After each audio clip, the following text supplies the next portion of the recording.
Is it still doing the echo thing then? I suppose it is. It just feels a bit echoey, but once it, I don't know if you get used to it or whether it just settles as the meeting goes on. Turn it down. Completely down. Right off, that's it. Why is that up again? No idea. Are we ready? Because people keep playing with our system. Let's come back on. Right. Shall I go for it? Ready? Excellent. Cool beans. Okay, cool. So, welcome everyone to this meeting of the Overview and Scrutiny Committee. So my name is Councillor Tabby Joy. I'm chairing the committee today.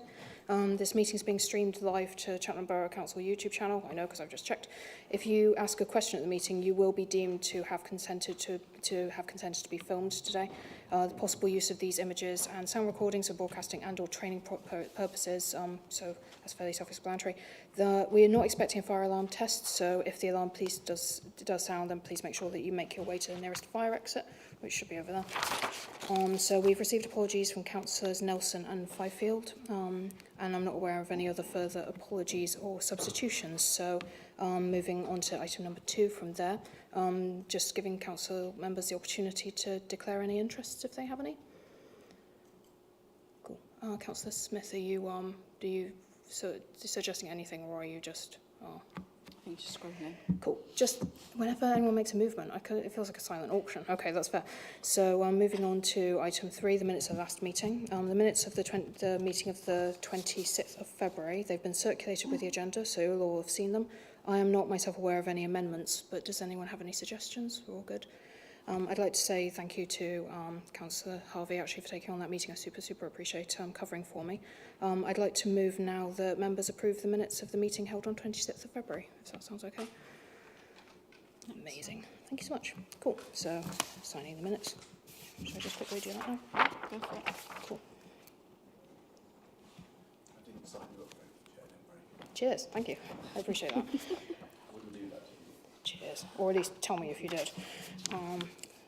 Okay, cool. So, item number 4, public and member questions, calls for action and petitions. We haven't received any of these, so if that changes, then hit me up. So, item 5, briefing from Councillor Hay, leader of the council. This will also include the Cheltenham Borough Homes briefing as well. So, yeah, if you're okay to speak, that would be amazing. Thank you so much, Councillor Hay.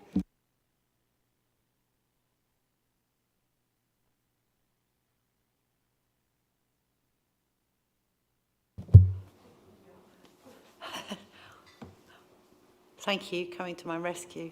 I just forgot to press the right arrow. Apologies. Yeah, it's a very brief briefing from me.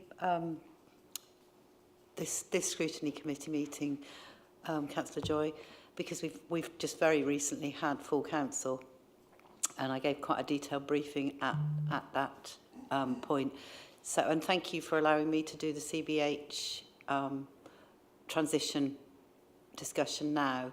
So last week I signed the decision form on the winding up, as agreed by full council, that I would do at some point. It hasn't been submitted as yet, but the decision has been taken to wind it, to put in that notice. So I've duly signed that notice, and it will go forward in due course. Obviously you all know, I should have written this down because I had 3 things in my head. So the first of the project, transition project team, we met last week, and which was a really good meeting. And thank you to John Rawson for coming forward as one of the board members, and he's specifically come to join that because his remit within Cheltenham Borough Homes Board is the audit and risk, which obviously is quite an important input to this transition period. So that's very helpful. And the other piece to just update is that the TUPE process will begin this week for staff. The whole TUPE process. It won't be complete for some months. I think it's July by the time it's complete, but the process has now started. And I know that our Chief Exec has met with all of the teams within CBH, bar one at this current moment in time. So I'm happy to take any questions that anybody might have, but other than that, thank you. Brilliant. Thank you so much, Councillor Hay. Does anyone have any questions for her? Are we all good? Okay, cool. You're right that actually your briefing at full council last week was super comprehensive, so that's a really helpful update. Thank you so much for that. Is there anything else that you'd like to contribute at this time, or would you like to take the evening now? I think we're quite happy with that update. Thank you. We're all good? Okay, perfect. Thank you so much for that. Thank you for taking the time for us. So what we're going to do is we're still going to do a further update on the CBH-CBC transition, which, as Councillor Hay mentioned, is going to be winding up now that that's been signed off. So we're going to take that under agenda item 10, so that will be in due course, and feel free to ask further questions at that time if need be. So moving on to item number 6 of matters referred to committee. So again, following up from full council last week, members will be aware that emotional and special needs in schools was approved at council on Monday 18th of March. So you'll remember that it was agreed that the leader was going to write to Gloucestershire County Council for specific information. Upon receipt of this information, it was agreed that GCC Cabinet member and relevant officers responsible will be invited to attend a meeting of this Overview and Scrutiny Committee. So I have actually received a request now from Councillor Clucas as Cabinet member for Safety and Communities to invite Kevin McNamara, the CEO of the Hospitals Trust, to a meeting of ONS. Sorry, Chair. Oh yeah, That's a separate one. it is actually, yeah, sorry, I should have noted that down. So we're going to be considering this one a little bit further. Yeah. But yeah, for the meantime, sorry about that. Yeah, basically for the meantime, we're just going to be awaiting further information. So, yeah, shall we just leave it at that for now? Yeah, so 'Cause once it's still the quite long, information yeah. comes back from county, then we'll get the invite out for that one. Yeah, that's true. And then Okay, this cool. one is for you to consider whether you want to go ahead with that one. Amazing, cool. And we can actually discuss that in Chair's meeting as well, can't we? Yeah, I would just draw it to the attention of the committee now and see whether they are happy with that. Okay, so I can just ask that Just phrase. basically say just say that, tell the committee that you've received that. Okay, cool. Okay, so, sorry about that. Basically, we have actually received that request from Councillor Clucas, so this is something for us to consider in due course. It's not an immediate thing. Basically, Councillor Clucas has actually requested as well, in addition to scrutinising this ONS, that we might be able to meet the CEO of the Hospitals Trust, because we will probably have some questions relating to the Panorama programme with the maternity unit closure implications. We're all quite conscious of the fact that access to healthcare is like quite a pressing concern for both ourselves and our constituents. Do any members have any questions or recommendations, suggestions at this time that you'd like to raise? Because otherwise you will have an opportunity in a Chair's meeting in coming weeks. Councillor Harvey, would you like to say anything? Yeah, I think it's fantastic that that invite's going out, because the CEO and chair of the Hospitals Trust have changed. They are new people in post, so it'd be a really good opportunity to meet the new CEO and the new chair. And I doubt very much whether members here will have met either of them, of the previous ones, never mind these ones. So I think that's a great idea, as long as they come with an open mind and they're prepared to answer questions. Thank you. Hi, just a quickie. I've been told that some people are holding on at home rather than getting across to Gloucester because they want their babies born in Cheltenham, and obviously that's a risk. So that is very risky. Yeah. I don't know for that. That's what I've been told. I don't know for definite, but yeah. Ultimately, we get so much information fed to us by people we're representing. So, a lot of the time we are, we're the customer-facing role where people trust us with this kind of information. So it would be really, really good to have a bit of a conversation started up. So the earliest opportunity to invite members of the HOSC would be probably around July. So we can definitely do some prep work ahead of time. If anyone has any questions or would like to participate in that, then I'd be really interested in hearing from you. So thank you so much. Is there any other questions or feedback at this time? Cool. Okay. Perfect. Okay. This is really exciting. Now we can move on to item 7 on the agenda. So CBC Flood Risk Management Overview. So you guys will have had a look at the reports. They were really exciting and very interesting. So we're having a look at the role of CBC in national and local flood risk management plans and strategies. So the big floods in 2007, a lot of us remember those. And we want to have a look at mitigation since that time, the CBC role in flood mitigation and including biodiversity and nature-based solutions, as well as involvement in the planning process. So I would really like to invite James Mogridge, the Flood Risk and Drainage Engineer of Cheltenham Borough Council, and James Blockley, the Flood Risk Manager at Gloucestershire County Council, to address the committee. Thank you so much for making time for us to come today. It's really exciting to have you here. We did have some really great questions from Councillor Chelin. Do you have any follow-ups or other questions? Okay, thank you so much for asking questions. That was so cool. And again, really reiterate the value of asking questions ahead of time, because it kind of helps to clarify the nature of how we hold discussions, so it does make a big difference. Does anyone have any questions to kick off discussion? Councillor Took, go for it. And apologies, I'm late with this. I should have said it in advance. But my concern is around sewage. So in 2022, I understand that for 604 hours, sewage was poured into our rivers, and I've understood that there have been improvements on the River Cheld.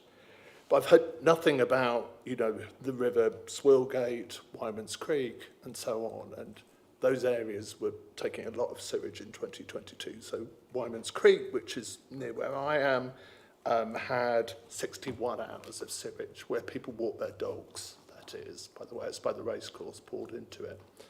So I found your report really interesting and really good. I should say thank you.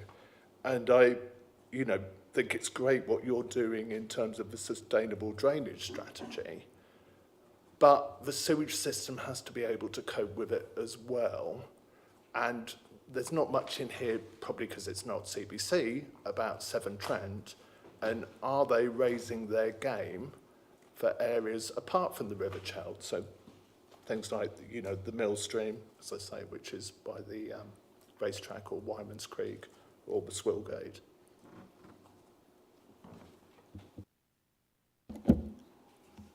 Hi, yeah, so I guess, as you say, it is mainly a Severn Trent water issue in terms of sewage spills into the waterways, but that doesn't say we can't help, and the sort of sustainable drainage systems and managing surface water can really stop those flows going into these combined sewers.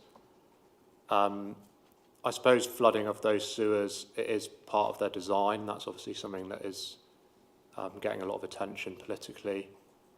I'm not too sure what infrastructure upgrades Severn Trent are doing on those watercourses, but there are certainly ways we can identify SUD schemes to help reduce the amount of flow going into those sewers.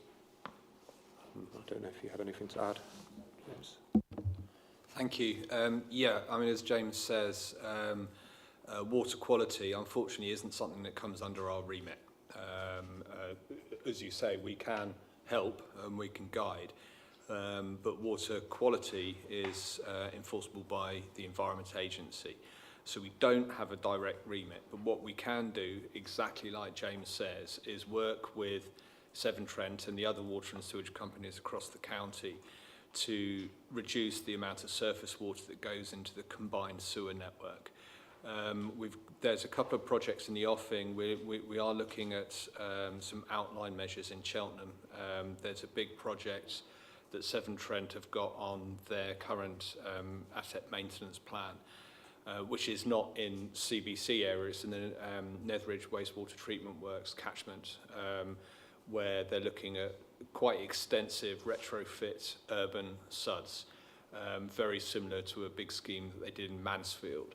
And it's something that we'll continue to work with Severn Trent on. We engage with them on a regular basis. We have a quarterly risk management authority meeting that Severn Trent and Thames Water come along to. So we're really trying to push everything we can to reduce the amount of surface water going into that combined network. I mean, ultimately, you know, the silver bullet would be to separate out the foul and the surface water sewers, but that's a massive, massive engineering task, and there just isn't the money available to do it. That's what we would like to do. That's what Severn Trent would like to do, but we've got to work with what we've got. Follow up, is that okay? I think that was a slightly political answer you gave, and I would disagree, given the profits that the water companies make. I'm also conscious that we're talking about flooding, and the implications of flooding, and of course people flooding their homes and so on, but the implications of flooding are also sewage discharged. and the taxpayer, the council taxpayer, us, can do stuff to mitigate it, and it's great we're doing it. But, you know, those very profitable water companies also should be doing something to mitigate it. So it would be nice to kind of monitor what's going on there, because all the positive stuff you're doing with biodiversity gains and things, you know, if raw sewage is being pumped out, well, it defeats the object. And as I say, I think it's a joint problem with Severn Trent, and they could find the money if they wanted to.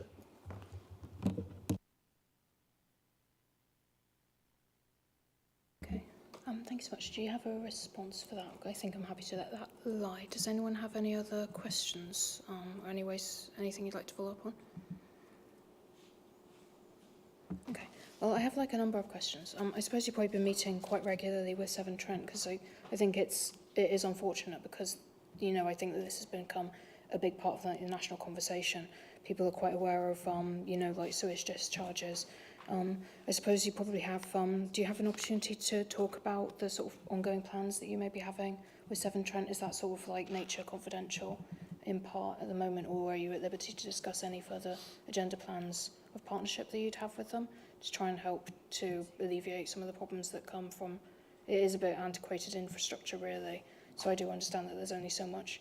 I think a lot of it is sort of Victorian or like 50s and so I know that there's no real ideal way of kind of tackling it, but do you have a bit of an idea about how you may be working with other district councils to kind of work collaboratively with Severn Trent and kind of make sure that they're enforcing best practice or anything like that? Do you have anything about that? I can't give you chapter and verse on any firm plans because I don't have that information to hand. I'm not aware of anything that's currently reached design stage, for example, but the work in Gloucester that we hope to replicate in Cheltenham, in terms of working with Severn Trent through those quarterly meetings, is the best way. Gloucestershire County Council did pull together, I think it was called Restoring Our Rivers Task and Finish Group, which was looking at exactly this issue. And you're absolutely right. You know, it's not, it's their problem, so we don't want to do anything with it. It's very much a shared problem. The work that we do can only be within the remit that we've got, but that's not to say that we can't continue to work with them to find other opportunities. I know that's not a firm answer and it's not directly answering your question, but we just can't continue to do what we can. I think in some ways it kind of harks back to the fact, you know, is like as councillors we are very public facing, so people often trust us with kind of problems that they're seeing very directly, and it is always a bit of a cop-out for us to just say, well, that's a private area and we don't have that much influence. I kind of feel like there are always ways that we can influence the narrative, so I really appreciate the work that you are doing. Do you want to follow up? Just a quick comment. You know, there's absolutely no reason why the Borough Council can't directly call Severn Trent to account. Invite them to a meeting, you know, get them to do a presentation. There was a motion at full council a while ago, and a motion was tabled to call for a flood summit, which is bringing together all of the main risk management authorities to discuss these issues, wider issues. That's going to be 23rd of May, which is essentially, I think it's kind of morphed into a kind of members' education event more than anything else, question and answers. So Severn Trent will be present at that meeting, giving a presentation. In terms of invites, I'm not too sure.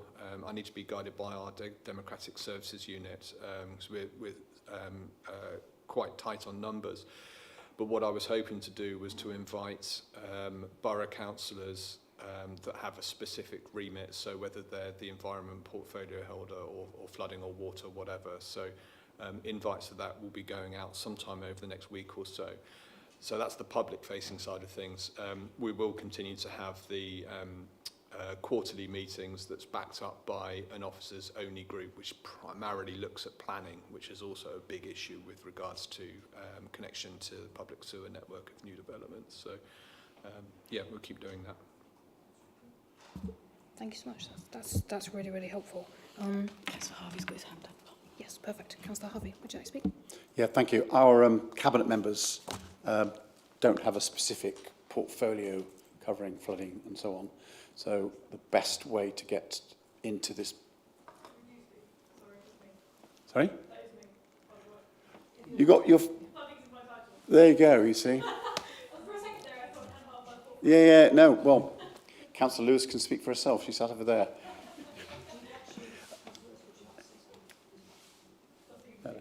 She would like to be invited to the meeting, though.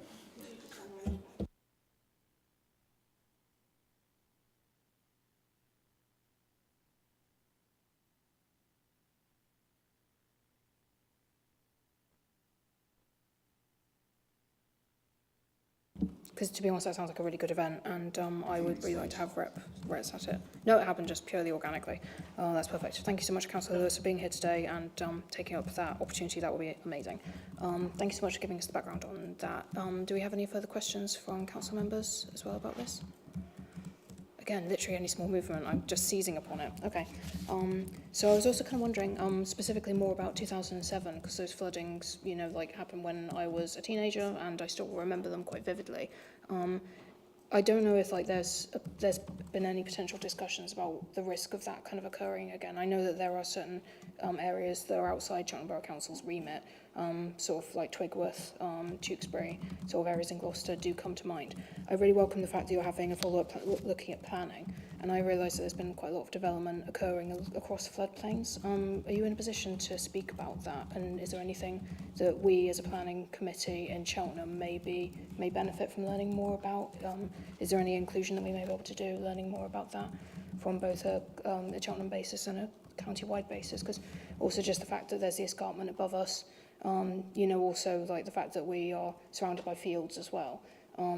It can reduce our travel options and transport options. We have a lot of like rain coming from the hills and sort of like coming down towards us. Is there anything that is all interconnected, is what I'm saying? Is there anything that we should be considering from a planning position, since that's one of the most visible issues concerning floodplains I'm seeing? Yeah, so I guess firstly on the 2007 event was a really high magnitude flood event. But obviously our climate is already changing, and the probability of that event happening again isn't as low probability as it perhaps was at that time, and will only become more likely in the future. And in terms of planning, there are opportunities. So obviously we've got the strategic local plan coming up, and as part of that it will likely be a review of what's called the strategic flood risk assessment for Cheltenham. So that basically makes sure the planners are using the latest available data to guide development into the right areas that aren't at risk of flooding. And if those areas are at risk of flooding, it has to follow a specific process to ensure that it's mitigating to that development itself, but also not causing problems to areas downstream. Cool, thank you for that. So, so general recommendation is that we keep referring back to the strategic local plan. Sorry, and continue to make sort of suggestions to that as we're going along, because it's a very iterative scheme. James, would you like to speak? Thank you. Yeah, just to add from a county perspective to what James has eloquently said. Our role as lead local flood authority, one of our roles is a statutory consultee to major development. So anything over 10 dwellings or 1 hectare or 0.1 hectares new gross internal floor space would come across our desk. The Borough Council's responsibility is for everything below that threshold. What I will say is we don't make a decision on whether or not a development, as James has said, is safe from flooding or will cause flooding elsewhere. All we can do is provide advice to the local planning authority, Cheltenham Borough Council, to say what we think about a proposal. We do take a robust line with major development. whilst we can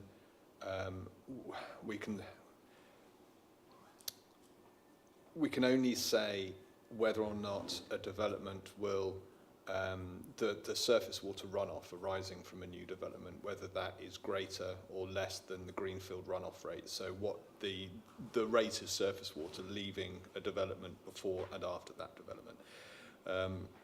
Obviously, the way that they manage that will be installation of sustainable drainage systems. And whilst we can say, yes, that drainage strategy doesn't increase the runoff rate, we do say, yeah, underground storage would work, but can you go back to your proposals and have a look at the potential for above ground storage, attenuation basins, something that would have biodiversity benefit and amenity benefit, as well as being much, much easier to maintain. That's a big part of our role. We've got 1.5 full-time equivalents working on that.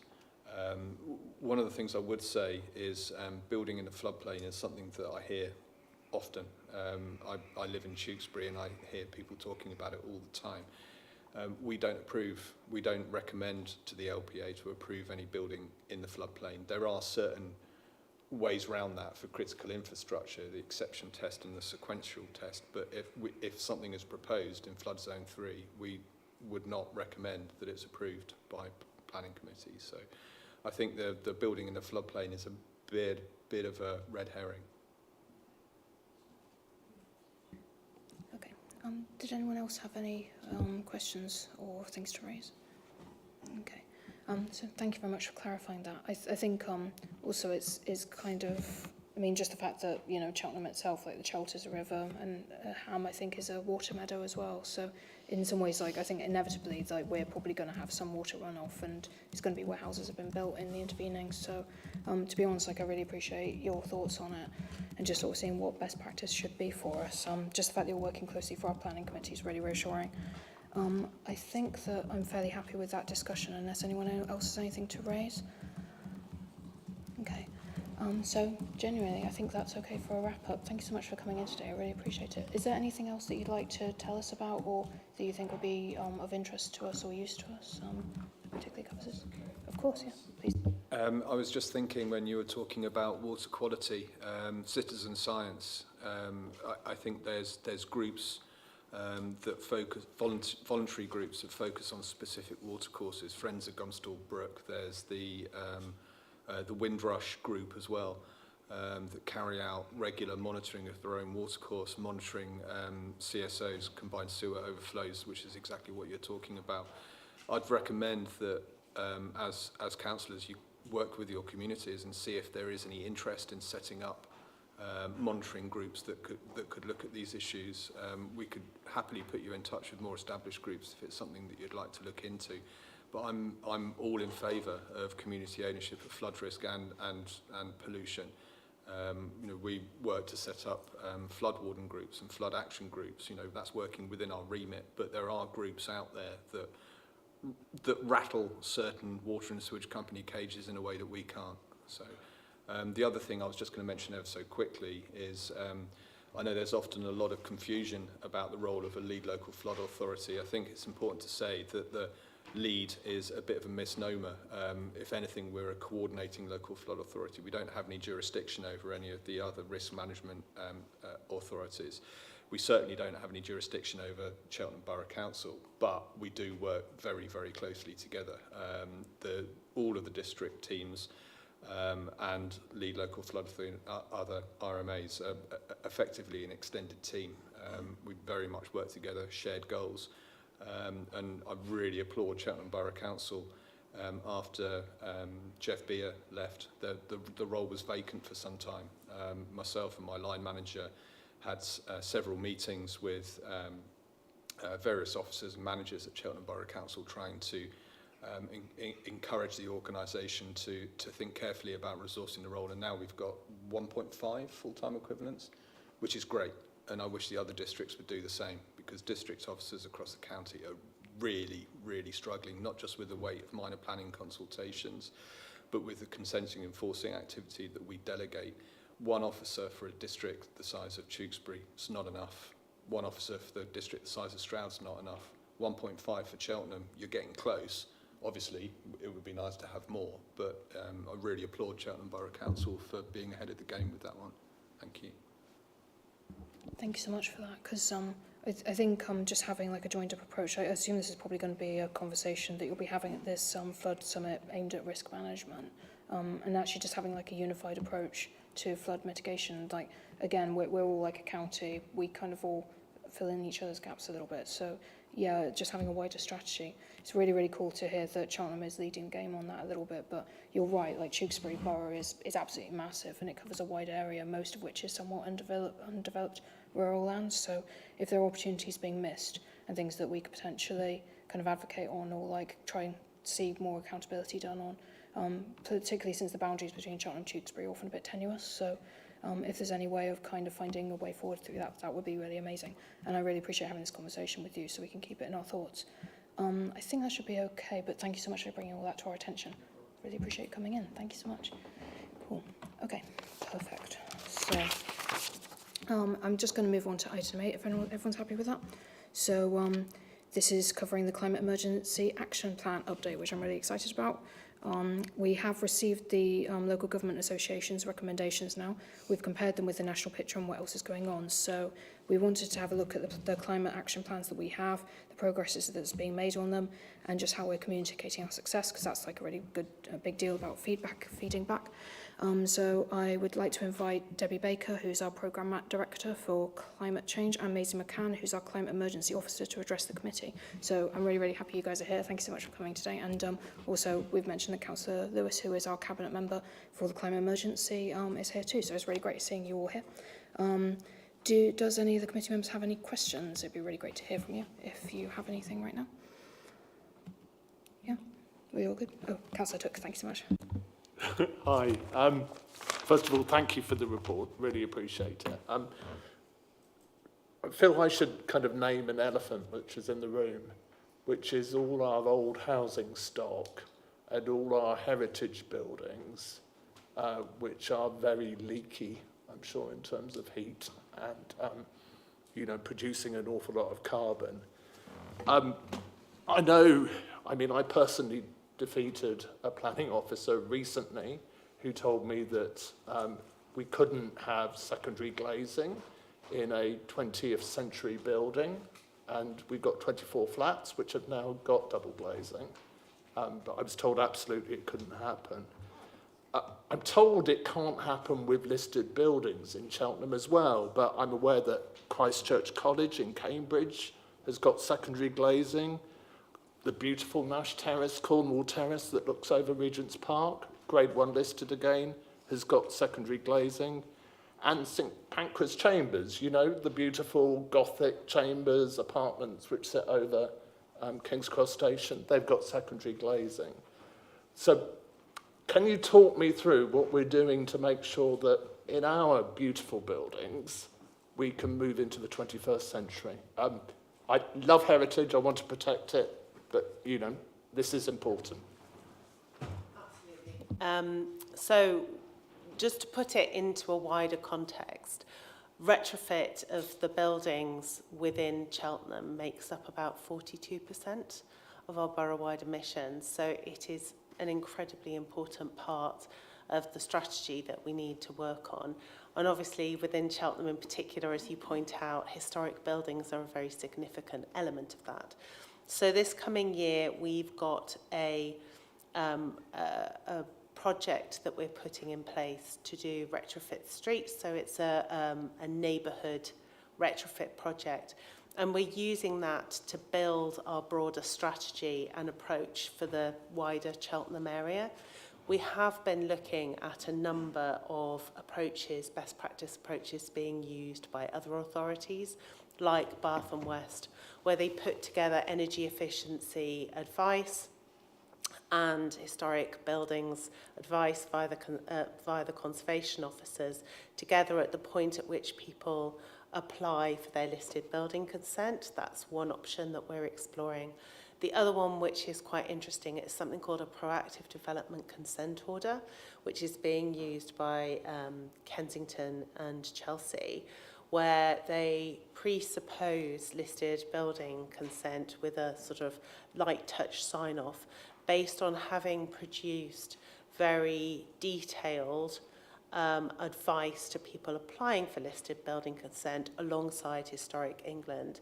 And that's quite appealing because it enables the council to develop a really clear view alongside Historic England of what is and isn't possible. And obviously secondary glazing isn't just a contentious issue for Cheltenham, it is more broadly, and I think there's a lot of work going on with Historic England to look at various ways in which that can be managed beyond sort of grade 1 listed buildings, which are obviously the most sensitive areas. So I think that's possibly an area that we are actively exploring, and we have a call in the diary to speak to Kensington about the approach that they've taken and how they've gone about doing that alongside planning. So it is something we're very actively considering, although I don't have a solution to give you today.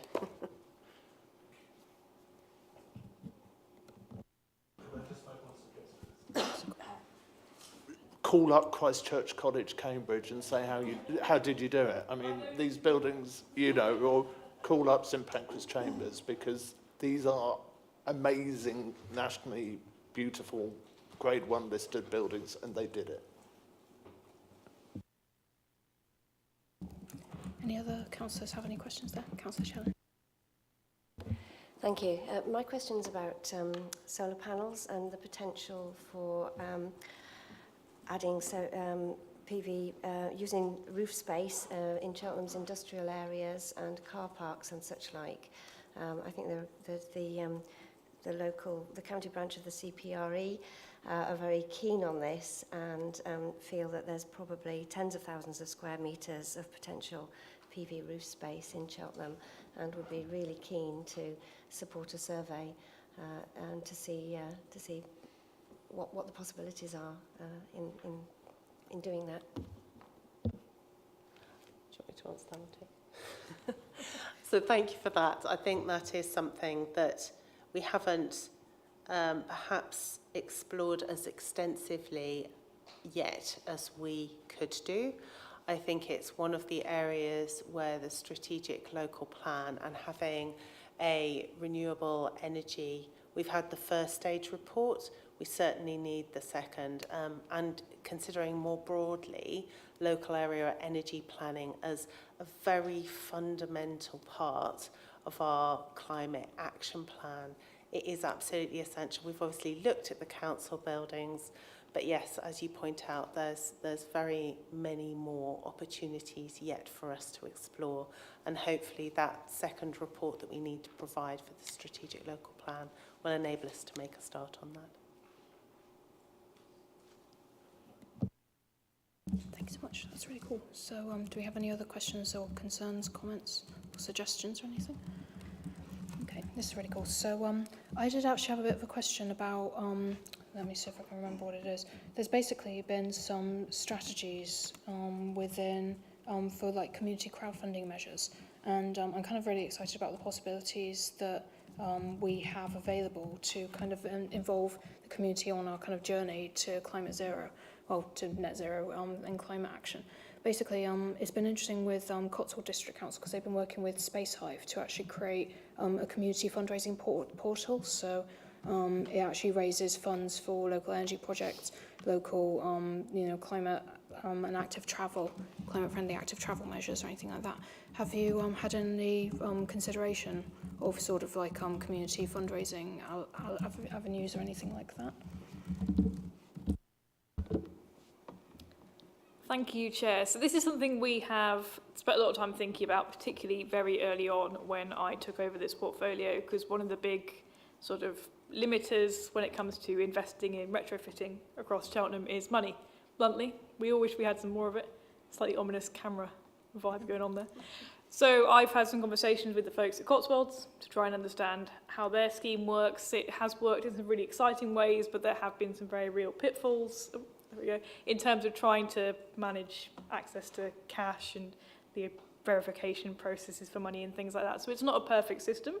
I've also had some conversations with some sort of community-based crowdfunding schemes, those who do things like solar panels for schools, where people are able to chip in for solar panels for schools. And it's definitely really interesting. I think this year our priority has really been getting the Cheltenham Green Deal, which I know many will be familiar with, which is our relatively low-cost finance scheme for businesses on Cheltenham Borough Council premises to retrofit their buildings. You'll all have seen the fabulous solar panels at Cheltenham Town Football Club, which are a delight. So that has been our kind of, on the financing journey, our initial first project, getting the Green Deal up, running, real live projects happening. It's definitely something I would be keen to look at, you know, elections pending, of course, should things go in the way that I hope on May 2nd, I would love to have a bit of a look at crowdfunding pieces, particularly for things like community-based projects, rather than the projects that we're focusing a lot of our energy on the moment, which are things like retrofitting our existing building portfolio, but things that can be sort of embedded within communities, because that's where I think you get the buy-in for crowdfunding. People being able to say, you can help fund this thing that will be at the end of your road is way more attractive than you can buy some light bulbs for the leisure centre, because we're buying light bulbs for the leisure centre at the moment. But whether somebody's going to be excited enough to get up and go, I'm going to give some money for some light bulbs for the leisure centre, compared to something that's very embedded and direct within their community.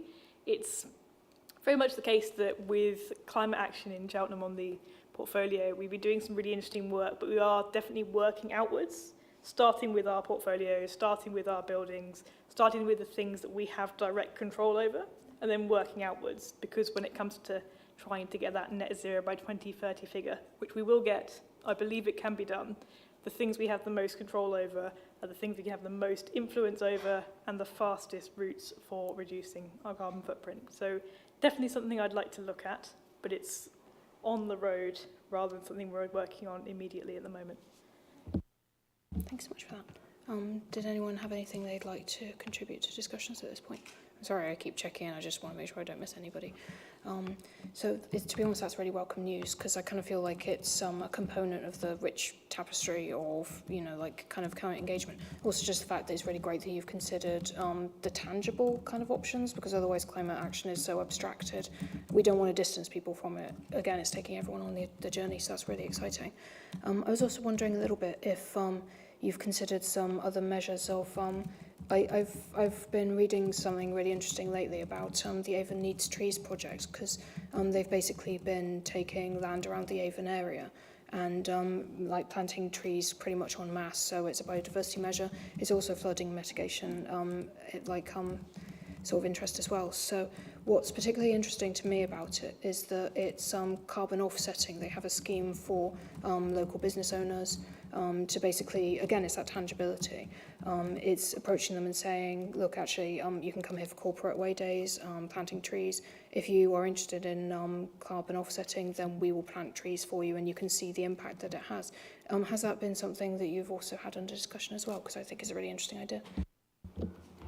So tree planting is always a complicated one. It's another one of those things that I looked at very early on when I took on this portfolio to understand what has actually happened to our previous tree planting projects. Because you always think to yourself, how many of the trees are still alive? Who's looking after them? What's the long-term strategy for tree planting? Because the last thing you want is to stick some twigs in the ground, everyone puts a thumbs up for a photo op and the tree's dead within months. That's not the kind of investment that we at Cheltenham want to make when it comes to reducing our carbon footprint. So we have had a bit of a review of some of the previous projects that have happened that haven't been as successful as we might have liked. And so our conversations when it comes to tree planting have transitioned more towards our open green spaces and our parks teams, particularly places where we've got friends of groups, because that's what enables the trees to be well maintained, well managed. They're on land that we have control over. Parks as a team are fantastic when it comes to not only maintaining the trees, but also making the right choices for what kind of trees we should put where, everything from some really nice fruit orchards that have been planted this year through to having a really good mix of trees for biodiversity. It's not enough to just put trees out, as I'm sure you understand. We want the right trees in the right places. I'm really interested in the issue of sort of on-street tree planting, particularly in areas which have a real sort of dearth of green space. Some parts of Cheltenham are gloriously green, others not so much, and I know there are some schemes where there's some initial projects for buying a tree in your road that I know some councillors in this room have done. Some councillors have bought some trees, which is very nice, but possibly not within the price range of all of us, I can say myself. So it's something I'm interested in, but when it comes to tree planting, we have been prioritising those well-maintained, well-managed projects purely because the only way you can really carbon offset is if the tree survives. And that's easier said than done, unfortunately. And have you considered having kind of more carbon offsetting schemes as well, sort of that are based in local action and tangibles? Because I've really appreciated the fact that you've had like funding for Zeller as well for local organisations and businesses to use, but it could potentially be a bit more reciprocal. I kind of like the idea of a bit of a circular economy where we invest in our local businesses and they kind of reinvest in us. So it's kind of just this perpetual giving cycle. Is there anything, because I kind of feel like you know, carbon offsetting, you know, just like climate responsibility is something that is quite important to a lot of business owners now. So if there's some way we could have a mechanism in place to kind of make that self-reinforcing, that would be really, really cool. I mean, it's definitely something that we've seen a lot of, particularly with running the recent small business grants programme that we've just run, which allowed us to give grants of around £10,000 to a bunch of different, really interesting mix of different Cheltenham businesses and sort of community organisations that counted businesses, things like GP surgeries, which I thought would be quite an interesting one to try and fund. But the big thing for us with that project is that it's not just that we're giving people money so they can do nice retrofits, because that's really important. It's about how we take what they do, what they learn, the process they go through, the suppliers they work with, their experience of the planning system, and take that back into Cheltenham, because it's really important, particularly in Cheltenham where we have lots of very similar businesses, like hospitality services is a big one in Cheltenham, and how can we use schemes like our funding scheme to ensure that we have a really strong base of expertise, experience, ideas for how that business that might be similar to your business has retrofitted and met the sort of more ambitious criteria we might have for climate retrofitting moving forward. We've had everything from matching up different dry cleaners who have found new approaches to being more sustainable, so we can share that expertise. A project during Faith Week to bring churches together. We're trying our very best where we're investing in small businesses in the community to make sure everything we learn and everything we do comes back into Cheltenham. I think that's very important. Councillor Chen, thank you so much. Yeah, I think that's great, and I suppose having case studies is a key thing, isn't it? So, how are you promoting those? You know, the good ideas, and you know, what are the main mechanisms for getting that back out into the community? Thank you. So a significant proportion of that kind of work is done through Cheltenham Zero, which is our partnerships with our partners, Vision 21. On their website, they have a fabulous collection of case studies, if you'd like to have a read. Includes things like retrofitting heritage buildings, lots of really solid examples. The other place where I think people are often surprised to find it, but I think is really, really important, is in our climate SPD. For those who haven't read it, firstly, you should. It's a beautiful document. You can't say that often about council documents, but it is beautiful. But more importantly, it has some great case studies from people who have done what we are recommending. So where we can sort of situate advice in place so people are going to be looking for it, I think is particularly important. People don't often come to us. That's just the nature of the relationship between councils and everybody else. But being able to situate knowledge in places where people who are making difficult and interesting choices can find it is really important to us. Okay, thank you so much for that. That's really great. Do we have any? Councillor Smith, go ahead. Yeah, I've just listened to what you've said.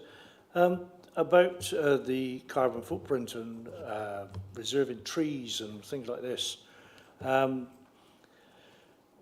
What do we do in the sense of when development comes and they just start digging out the trees and pulling out shrubbery and all the rest of it? There's a project going on at the moment where there are 3 trees that are over 100 years old. They are just about to build some buildings, and the access is over the roots of these trees.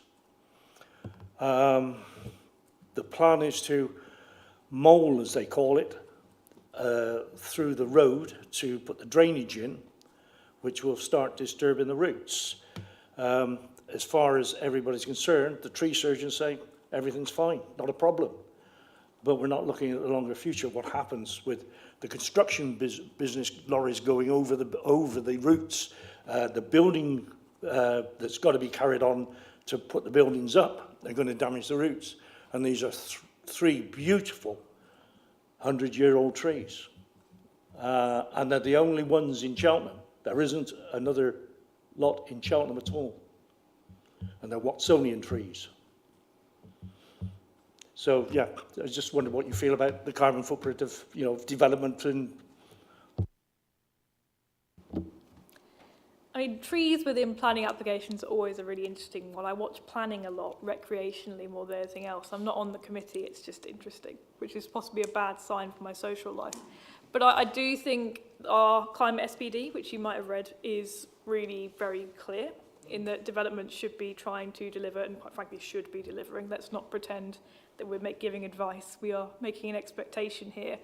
Biodiversity net gain on site, and things like very well developed, mature greenery and that kind of piece really should be maintained to the best possible ability.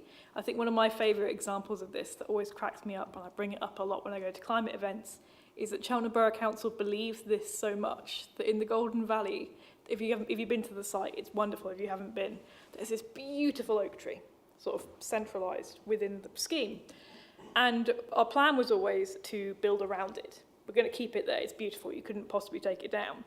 The only problem being that once we finally got the root surveys back, it turned out they were growing in a different direction to where we thought they were. So Cheltenham Borough Council, in its commitment to keep this tree, changed the layout of the Cyber Innovation Centre rather than moving the tree. It can be done, and I think Cheltenham, as an organisation where we do build, does live up to those very high standards that we're setting for other organisations, like quite literally rearranging a building to make sure the tree can stay there. It's a slight gap, I think, between Cheltenham Borough Council's planning policies and our SPD, which are very ambitious. We set a very high bar, and we do expect developers to meet it, and central government, who are a bit wet, I think is possibly the best way to describe it when it comes to enforcing these kind of terms within planning applications, and we all live in fear of the dreaded planning appeal. So it is frustrated to have that lag, but I hope, or we can only hope, that a different administration in Westminster might be a little bit more optimistic and a little bit more ambitious to help make us a little bit more in line. But no, I completely agree with you. Where we can preserve beautiful trees like that, we absolutely should be. Cool. Thank you so much for that. Is everyone happy? Do you have any other questions or suggestions at this time? Councillor Tuke, go ahead. Alicia, sorry to put you on the spot. Can you talk through we're recruiting an ecologist, aren't we? Can you talk through what she or he will be doing?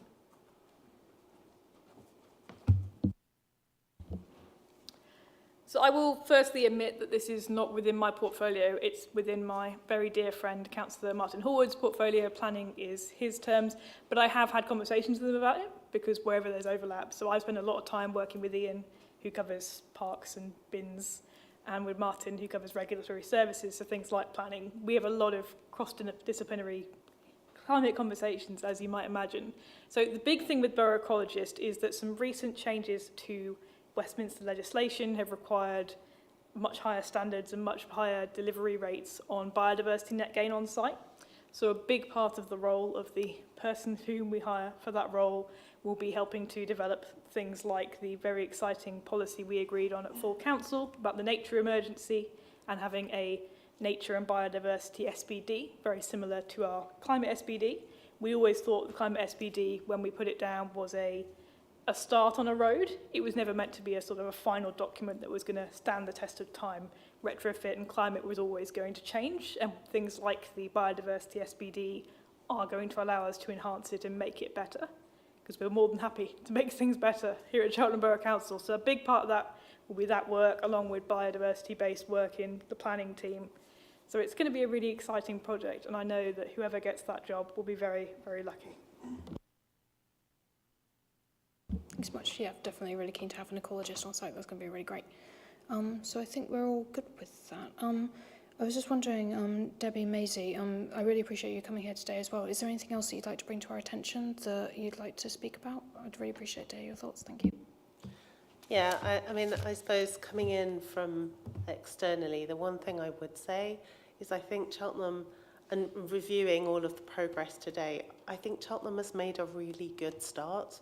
I think the opportunity now is to really focus in on the big areas of emission and put in place sort of where borough-wide emissions are concerned, sort of some really concrete strategies.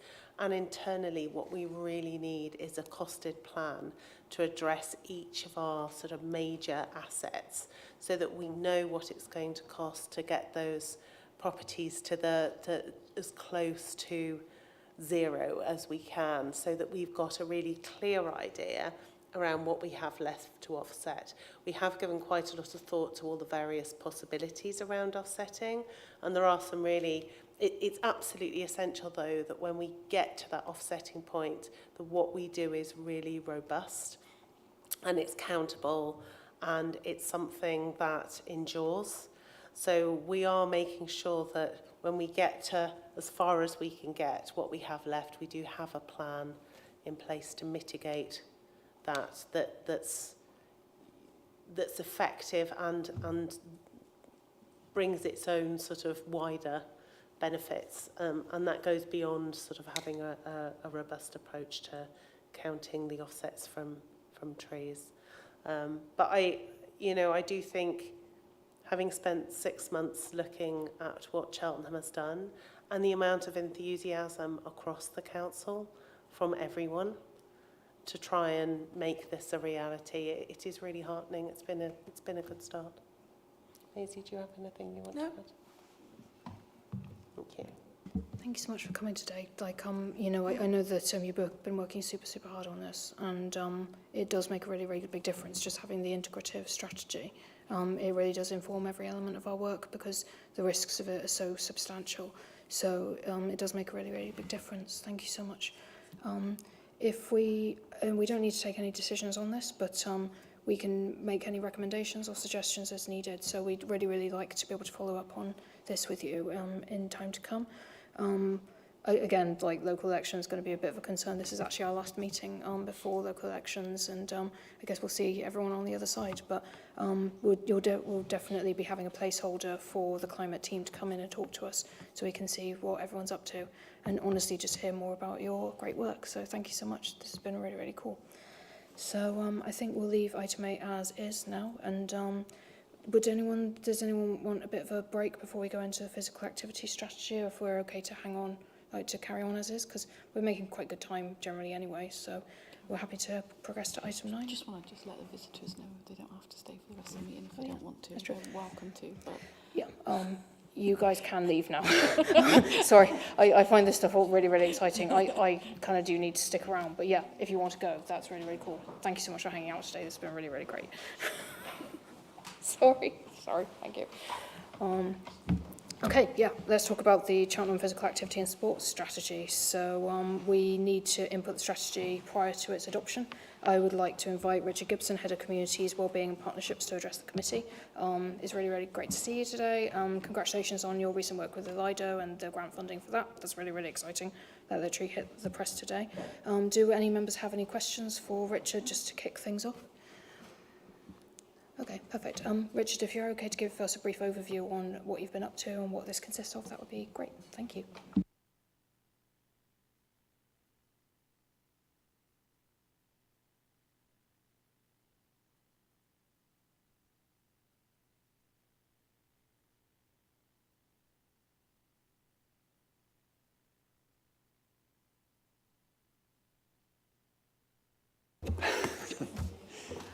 Right.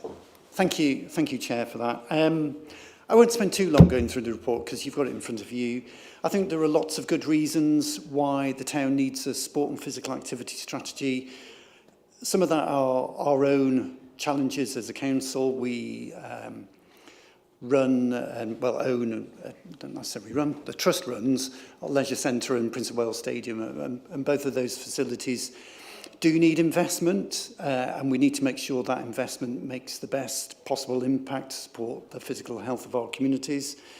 We've got pervading health inequalities within our town, both within certain cohorts, within our community, but also in certain areas. When you look at the data, it's quite clear that certain cohorts aren't as physically active and are not sharing in some of the health benefits from sport and physical activity. We also have some challenges around access to physical activity. I was very surprised when I looked at the data from, it's a bit niche, I suppose, but from the Cheltenham Youth Football League. There are no junior football clubs serving the whole of west of Cheltenham. It's staggering. All of our youth football teams are, you know, the Charlton Kings, Leckhampton Rovers, Southside. But some of those will play their matches over, say, at KGV, but there's no West Cheltenham-owned junior football clubs, and I think that's quite shocking for a town our size. So there are challenges like that. And I think the strategy is also about helping communities meet their ambitions. You will know very well the work we did with Leckhampton Rovers FC back last year in helping them realise their ambitions for the boroughs, and I think that's been an amazingly well-received project. Currently working with a group based out of Saracens FC about their plans for a new community and sports hub.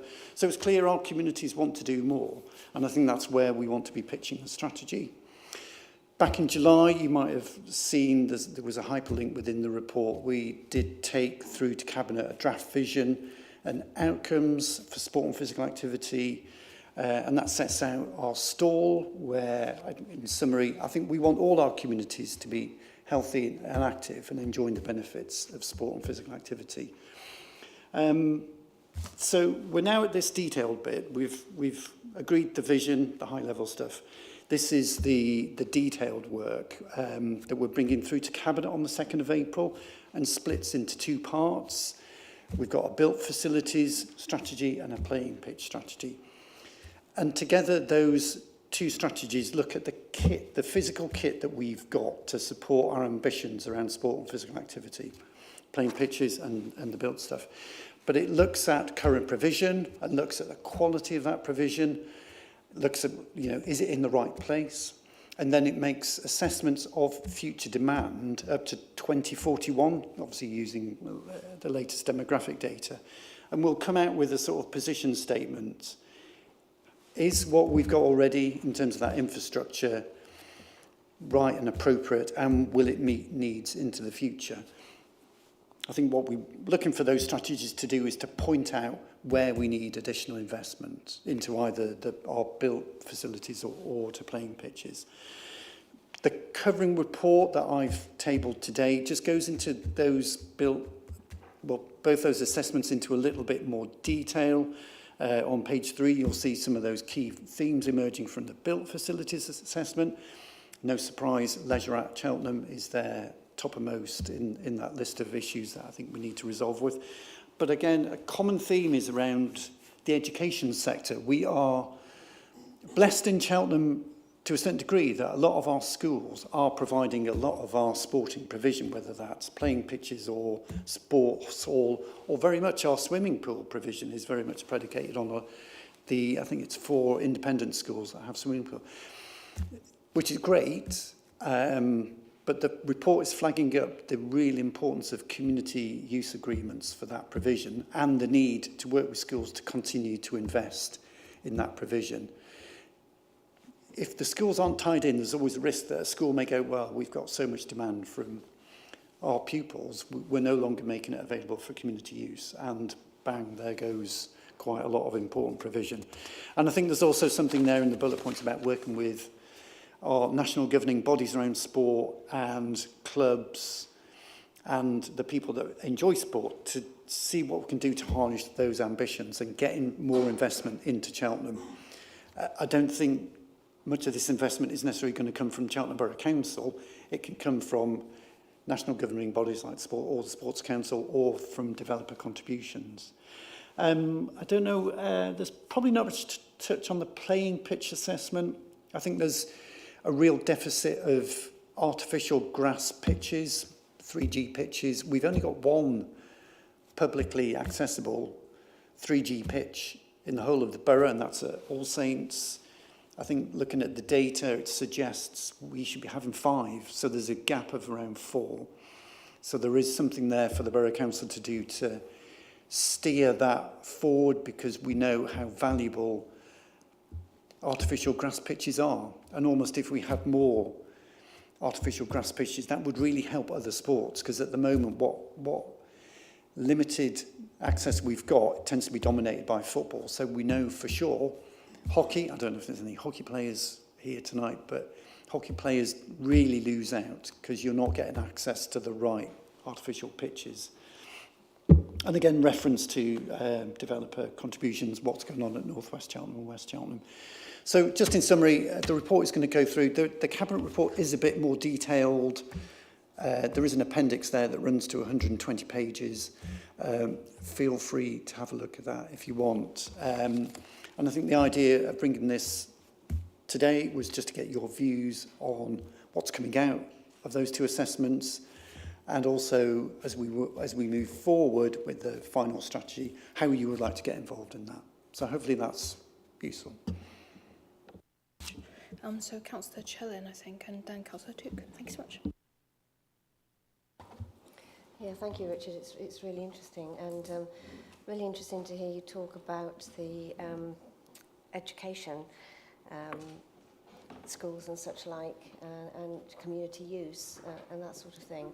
And I'm particularly interested in accessibility for maybe disabled people too, because I was talking to somebody recently who said, but you know, disabled people don't want to go to a gym necessarily, you know, a normal gym like everybody else. You know, it's important that there are special accessible facilities, and where maybe some schools can provide that, how much can we support them to engage with the community and for our planning processes to support the development of that, whilst managing maybe neighbours and who might have problems with more open usage of those facilities because maybe to do with noise or whatever. You know, how can we support schools to make accessible their facilities, particularly for disabled people, whilst there might be, you know, opposition or counterintuitive elements to that. So the detailed reports do look, obviously, disabled access is an important criteria that the consultants have looked at in terms of grading the quality of provision. So they have highlighted areas where disabled provision could be better. I mean, one of those is Prince of Wales Stadium. I think the disability access isn't great into the stadium, so that is something that we potentially look at. But the question of schools is interesting, isn't it, about how we influence schools? Because we, as a council, don't necessarily have powers or the ability to dictate. What we have is sort of influence and our kind of democratic sort of mandate, I guess, through local councillors, the influence, and coalescing them behind this, I think, is going to be really important. So we can't force them to do things, but I think we can cajole and support and hopefully lead the way on what we're doing ourselves through that. Interesting, Belmont School, that you'll know really well, has got quite a lot of ambitions to be a sporting hub for disabled younger people within our community. And those plans look great. I don't know how far they've been tested in terms of planning considerations, but certainly the ambition is there. Councillor Took and then Councillor Smith. Hi, thank you, Richard. I've got 3 questions. I must admit, I absolutely shuddered when you said artificial grass, because it is terrible environmentally, it's terrible for birds and so on, and it doesn't help with flooding. So I would ask that it's used very judiciously and that we think about how to mitigate its impact, because we should be discouraging the use of artificial grass. The second question was about private schools. it seems to me that with charitable status comes social responsibility. Those schools are sitting, you know, their playing fields are sitting empty throughout the summer holidays, I imagine, and so on. Are they really putting their weight in terms of, you know, being available for the less affluent communities of Cheltenham? My third question, sorry, so the first point is just me having a little rant. I'm sorry about artificial grass. The second point is a valid question. The third point is private sector. Obviously, many people keep fit by using private sector gyms and so on. Are we working with the private sector, you know, to have more swimming pools, more gyms and so on, because many of us will use those private sector facilities? Thank you, Councillor. I mean, yes, it's the artificial grass pitches is an interesting one, isn't it? It's a conundrum, I guess, for us to wrestle with, because we know there are so many sort of sport-related benefits from their installation.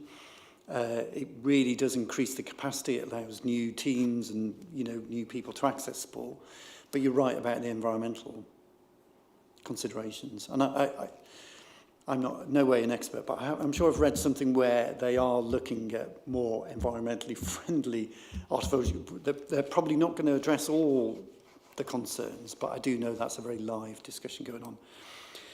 Are independent schools doing everything to support all our communities? I think it would be very difficult for me to say. I know there's something called Cheltenham Education Partnership, which brings together the independent schools along with the state schools, has a paid coordinator, and they are doing an awful lot of work to show how the independent sector can support the state sector and our wider communities. So there is work going on. I've got an agenda item at their next meeting to talk specifically around sports and physical activity.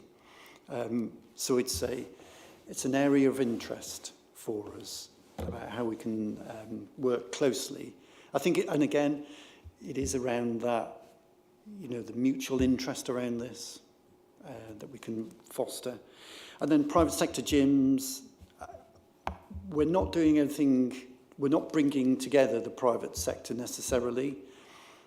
I mean, that's not to say that we shouldn't or couldn't, but it's such a broad and diverse mix and tends to kind of stand and fall on its own 2 feet. And private sector provision, there seems to be a real trend now for private sector gyms occupying sort of light industrial space, which is great, and I'm sure the planners have, you know, have got that covered.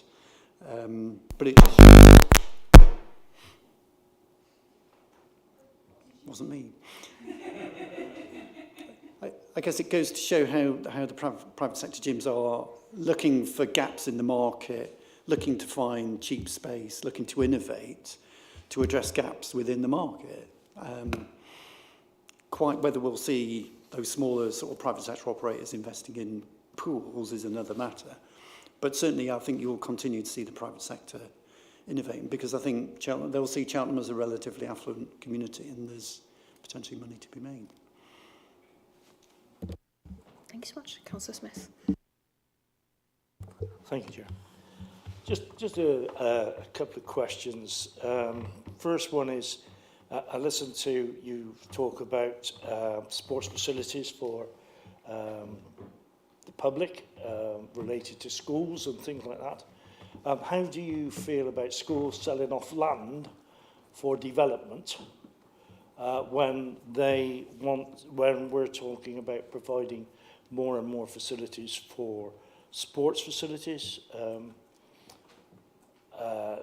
where we really need a sixth form school here that could go on that land and help out with Bishopscleeve and with Pittville. I think it's a shame that this land's been put up for sale. The development was originally for 56 houses. Councillor Smith. Hang on, can I I've just- just, wait a sec. No, no. Wait a Yeah. sec. Sorry, straight up. That's not something for the remit of this. It's, Yeah, it's I was, not. I was about the thought of selling the land, school land, instead of using it for sports facilities. But You know, you can't ask the can't. officer. sorry if No, I've stepped out of... No, it's No, okay. I'm I sorry. I know you're quite new to this committee, but just to clarify, that's not something that All is right. appropriate to ask. I'm sorry. No, All right. thank you. Thank you. Thank you. Apologies Sorry. for that, Richard. Does anyone have any other questions? Because Your mic's come back on. yeah, thanks so much. Does anyone else have any further questions about that? Because I have a couple that have been gestating a little bit, if that's okay. So to be honest, I really appreciated the fact that we did a survey on user safety for women and girls and, generally vulnerable people in public spaces. I think that it's really useful having a joined up, connected policy on sort of like physical activity, because so many people are joggers in this town, cyclists. I don't know if you've been in a position to work directly with county council on the highways to kind of ensure sort of safety. Have you been taking any measures on that you may be able to talk to us about today? Thank you, Councillor Joy. Yes, we are. We've just closed the Violence Against Women and Girls survey, and that's given us some real useful information about how safe women and girls feel in our community, particularly in the nighttime economy. You're absolutely right. One of the issues we've identified within our initial work with stakeholders around sport and physical activity is that feeling safe, and how certain groups may not feel safe when they're out exercising within the community.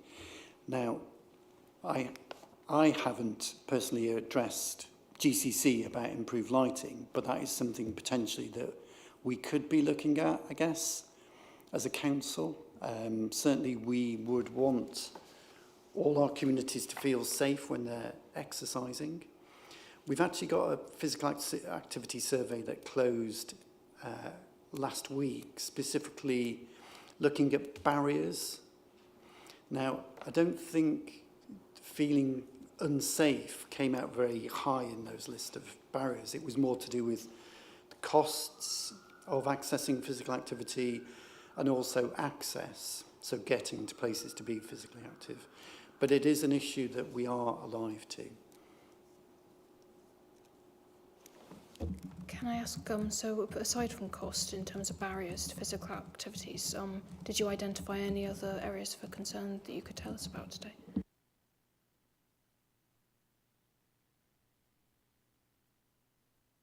Sorry, Councillor Joy, I'm just referring to the Cabinet report.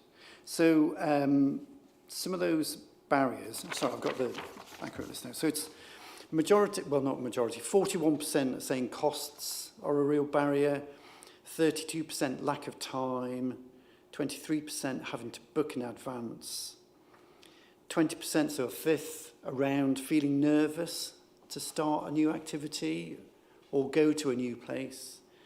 Do you want me to, and then fifth was getting places to be active. So do you feel that there may be scope for, it feels like there's a bit of a correlation between a lack of time and a struggle in getting to places. So in some ways that kind of does feed into a bit of a roadway strategy. If people can save time just going out for a cycle instead of driving to the gym and then using a spin cycle and then driving back home. Just encouraging people to kind of take up cycling on the commute. I really appreciate a lot of the measures that CBC have been encouraging, like the Love to Ride campaign, and you know, certain like I think we've been doing like short-term measures on getting people included on things. Is it possible to use the website to kind of promote like exercise groups, because we've got a really successful park run group? Is there more outreach that we could do with community groups and help them to foster? We've also been really good at stuff like CBC often assists like litter picking groups in getting started. There's loads of really cool outreach stuff that we're doing as a matter of course. Do you feel like this may be expanded to groups to help promote them? I agree, Councillor Joy. I think what the survey is telling us, people want to be active within their communities. And I think the more we can do as a council, but also through our friends of groups and other kind of community organisations, the more that we can get people out and confident about being active. And being active doesn't mean dressing up in lycra or joining a football team. You're right, absolutely right. It can be gardening. It can be just going for a walk or going for a cycle ride. There are many different ways. And I guess it's how we as a council can create those conditions for that to happen. As I said, we don't necessarily have lots of finances to throw at this, but it is around showing the way, a bit of, community leadership, democratic leadership, working with those kind of community groups to encourage this to happen. I mean, in some ways, again, that kind of joined up approach. I really appreciated what we did with the Climate Change Makers group at CBC, because having 11 individuals who are involved with that, including my partner actually, who had a really good time. It's kind of really nice how we kind of gave them the training, the oversight, kind of the self-determination to establish their own project. Do you feel like it may be feasible for us to do a similar thing with community sports groups, where we give them safeguarding training, we put them in contact with each other so they can feed into each other's networks? It may be something that we could potentially target some budget towards and actually kind of do it as a collective experience. Do you feel like that may be something that could be feasible? Potentially. I think, I'm conscious of straying into too much into the policy side of things. And I think that is something, I guess, for the Cabinet to look at after the election. This report that we're taking on the 2nd of April is not the final strategy. There's going to be more work to be done in shaping, particularly around the playing pitch element. So there will be another chance potentially for you as Overview and Scrutiny Committee to have another look at this. What we've got here is lots of data and findings from consultants. I think what you're asking, Councillor Joy, is what's the nuance, what's the political overlay over all of that data, and where are we going to prioritise as council? I can't give you that at the moment. I think it needs a bit more work, and that political overlay. Okay, that's totally fair. I didn't mean to put you on the spot. I'm really sorry. I think it's just one of these things where, it's a really, really great and very comprehensive strategy. Just the 5-page summary, and the fact that there's hundreds of pages of work behind it, it does kind of give really good scope. But I think you're right, we kind of do need to have a bit more of an intuitive and a slightly more innovative system. And if policy is the solution to that, then I think that's a really good recommendation. And that's definitely given me a lot to think about. Do any council members here have any other recommendations, suggestions, or any kind of thoughts? Again, I kind of feel like I just open my mouth and thoughts come out, so I don't necessarily want to, help enable people to make the same mistakes as me. Are we all fairly happy with that, or do we have any further queries? Cool. I think that should be really good. Thank you so much. I'm really looking forward to. Did you say it was April that we're going to be able to have a second look at this, or? Yes, so the report is going to Cabinet on the 2nd of April. The papers have already been were published last week. Have a look at those if you wish.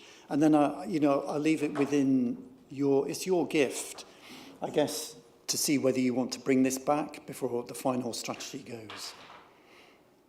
Thank you so much. That's absolutely perfect. Thank you so much. And you are also free to leave if you would like to. Thank you so much. Cool. So I think now we move on to item 10, so with feedback from other scrutiny meetings attended. So we have the Gloucestershire Health Overview and Scrutiny Committee of 12th of March 2024. So we have had an update from Councillor Bamford that's added a supplement to the published agenda, so I think we've had a look at that.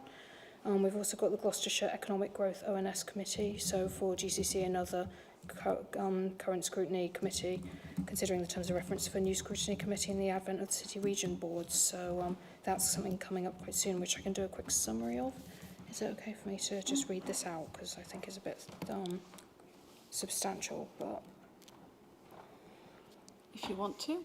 yeah, okay, cool. So this is slightly technical, so please bear with me, but it's useful just for general reference.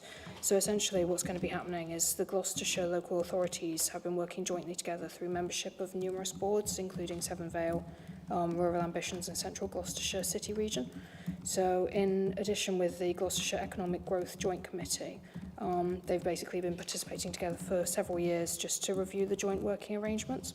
And now it has been agreed by Leadership Gloucestershire that the 3 boards and the joint committee need to be merged into a single forum under the name of Gloucestershire City Region Board, which then serves the whole of the county of Gloucestershire. So basically there is a report that has been released in terms of the Gloucestershire Economic Growth ONS Committee. And this is actually setting out the emerging form and function of the Gloucestershire City Region Board. So essentially, this isn't something that we can easily look at today. There's been a lot of work in the background, quite a lot of beavering away and sort of just clarifying what the nature of its authority, terms of reference, membership and joint scrutiny arrangements will be. So this is something that in some ways kind of does touch on our work and just ensure very good scrutiny arrangements.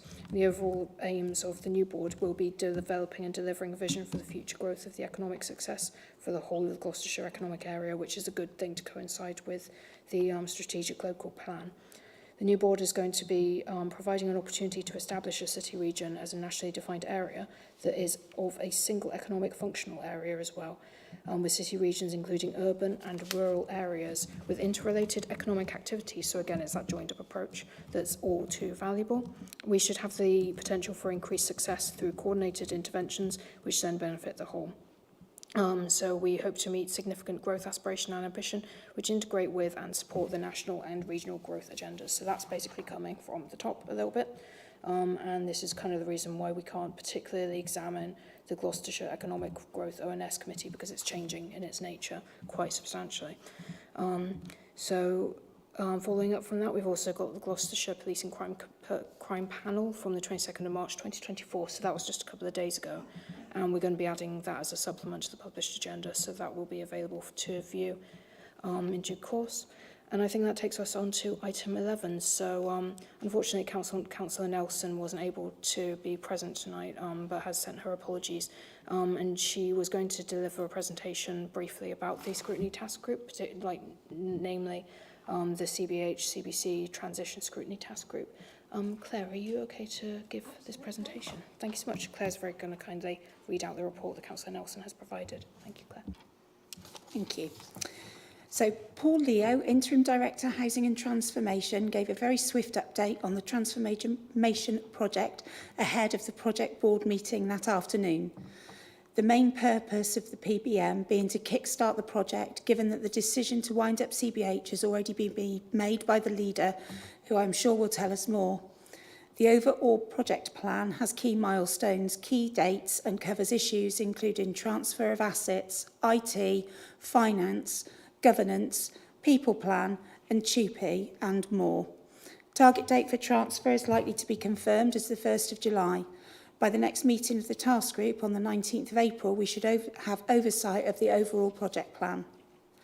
A question was raised around comms. CBH and CBC comms are already merged, and within that is a dedicated group responsible for transition comms for the duration of the project.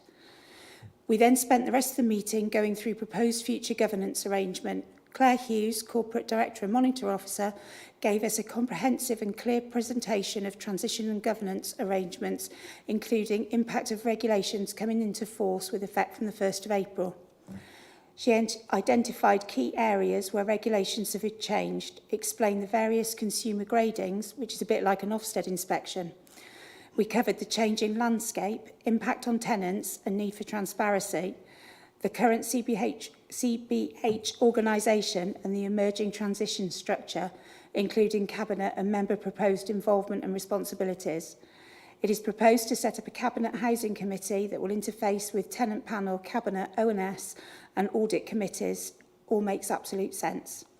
I'd like to take this opportunity to put on record the task group's thanks to Claire for putting this together and for her clear explanations leading us through it.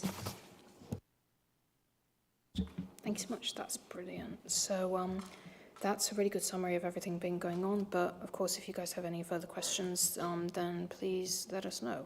It's really good to take that on board.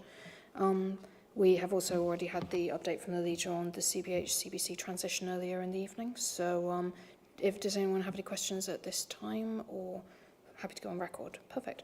So item 12 is the review of the scrutiny work plan, which has been circulated with the agenda. I'm taking it as read at this time, and also important to note the addition of the item related to the motion passed at Council on special needs in schools, which we alluded to earlier. We don't need to take a decision at this time, but would anyone like to comment on the work plan or add any suggestions to it? Councillor Took, would you like to? So no suggestions, and I think it looks great. Just to kind of note, obviously, we will have elections on May the 2nd, and we will have fresh people coming in, and they may have their own priorities and different priorities. So I think that first meeting after the elections, we should really give them the opportunity to put their input in, whoever it might be. That's genuinely a really good idea. It actually, briefly mentioning item 14 is that our next meeting will be Monday 3rd of June 2024, which will be actually a dedicated member induction training session. So instead of actually having a particular agenda for that, we're going to be having an external trainer with all members appointed to the committee following the borough elections. So actually I think that would be a really good suggestion. Just ensuring that not only do members who wish to understand scrutiny, the people who are actually on the committee, just the fact that they do have skin in the game, it'd be really good for them to have the agency and the support in actually raising things that we can then scrutinise. This needs to be a collaborative process. Again, it's apolitical. And also, like, everything feeds into itself. The fact that James earlier was mentioning that we can actually call Severn Trent and other agencies into account because they do affect our work. So I think it would be really valuable to do that. Can we make a note about in introducing that? Because I would really support that. I second a demand for that, if possible. Thank you so much. That's perfect. So does anyone else have any other suggestions for the work plan? Because that was a really good one. Please have a think about it, and if there's anything else you'd like to see, then please let me know. And I think item 13, which I've really much skated over, I don't think there are any other items that I determined to be urgent. So I would like to say at this time, with the elections going on, I wish everyone the best of luck. It's a very exciting time, officially in the pre-election period now. It's been an absolute pleasure working with all of you. Thank you for bearing with me as I chair my way through all this. And thank you to Democratic Services, who of course are amazing. So just putting that on public record, how great everyone has been, and thank you. I think I'm happy to close this meeting now.